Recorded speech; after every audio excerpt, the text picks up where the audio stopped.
Okay, so now members, we are going to see how do we represent a complex number onto an Argand diagram. But please don't forget to subscribe to the channel. Now, Argand diagram, we say we represent, it has the real axis and then the imaginary axis. Now, the imaginary axis is the vertical axis and then the real axis is the horizontal axis. We represent a number on a Argand diagram with its argument and its modulus, as we are going to see. Now, when we put a complex number on a complex plane, like we have a Cartesian plane where we have real numbers only, then now we have what we call a complex plane. Now, when you put a complex number on a complex plane, what we get is what we call an Argand diagram. So, if we have a complex number z is equal to x plus I, y, then we start the real part, we put it on the real axis. Then this is what we call the imaginary axis. So, we start, this is the argument of this complex number, and then this is the modulus of its complex number, and we say that that's its magnitude. So, we are going to see some examples.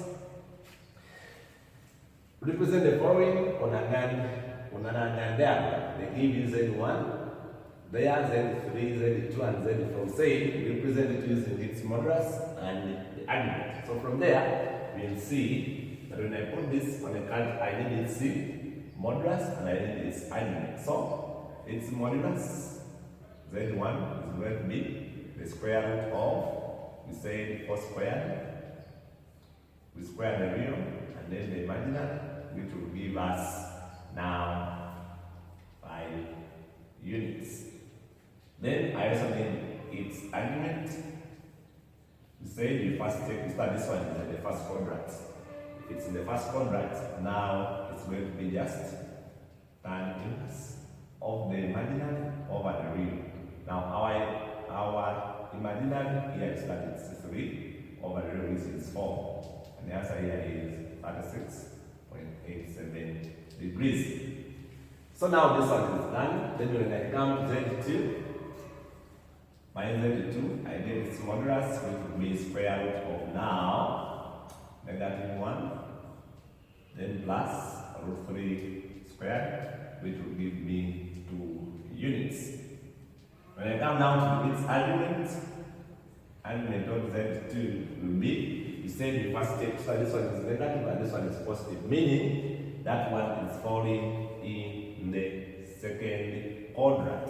And we say this is how we get the angles in argument. This is theta, 180 minus theta, then negative theta, then negative 180 minus theta.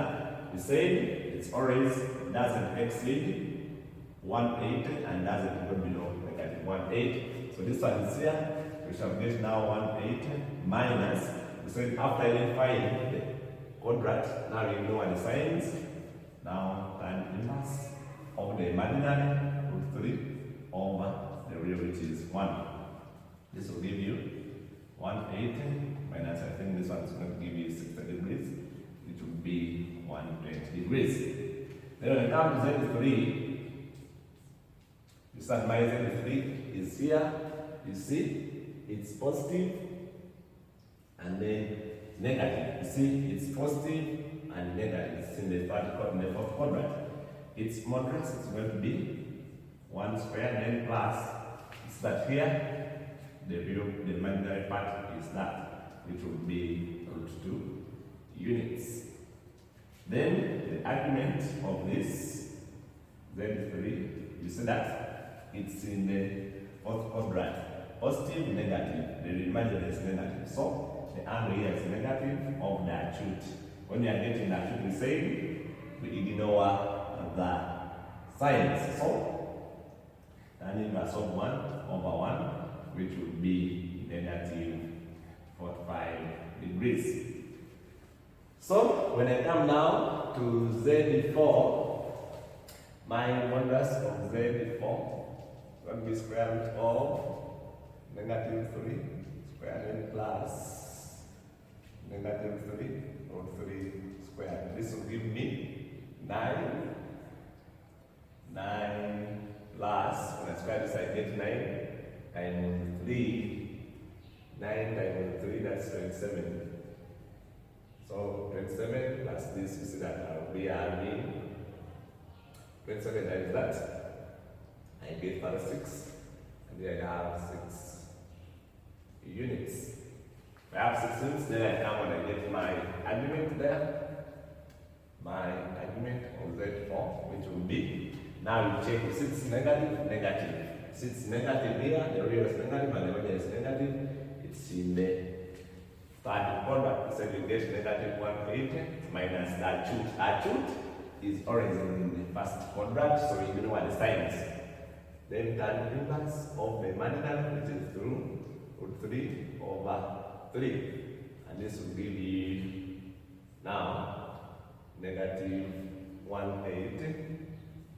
I mean negative 180 and then minus, you see that this one is going to give you 60 degrees, which will be now negative 120 degrees. So that's all. The remaining part is just now very simple to sketch it on an Argand diagram. So we draw our Argand diagram here. In that sense, so this one is called the imaginary axis, and this one is called the real axis of a complex number Z. But here we have so many Z's, that's why I'm just putting the little Z. So if this is 1, 2, 3, 4, 5, this can be 1, 2, 3, 4, 5. Then the sign -2, -3, -4. Then you just based on your values that this one is root 3 times this is going to be something like 5, this one. So that's where you are going to end. -1, then -5.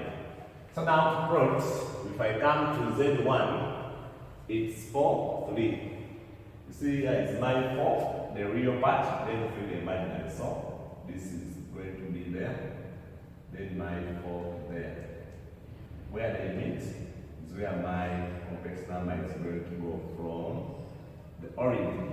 So this one is going to give me my Z1.